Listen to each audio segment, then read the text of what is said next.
नमस्ते प्रणाम दोस्तों। हम आप अपने चंदा देहाती लोकगीत चैनल पर आप सभी का बहुत बहुत स्वागत कर रहे हैं दोस्तों।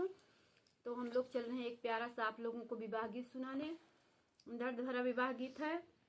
तो देखिए, बेटी जा रही है अपने मायके, तो क्या क्या कह रही हैं आप लोग जरूर सुनिएगा दोस्तों। और लाइक शेयर सब्सक्राइब करिए, कमेंट करते रहिए प्यारा। नमस्कार दोस्तों, हम हैं आपकी चंदा देहाती लोकगीत 128 से। तो जा रहे हैं, बहुत ही प्यारा बेटी विवाह गीत लाए, वही सुनाएंगे हम दोनों।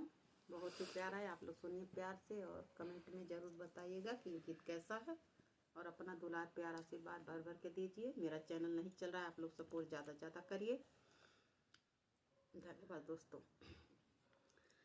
उगत के सूरज बहुत निक लागे, अथवत लाल गुलाब जी।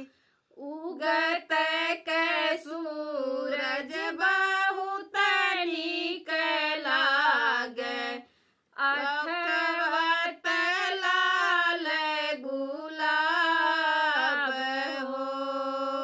नैहर जात बहुत निक लागे, जो मैया होए हमार हो।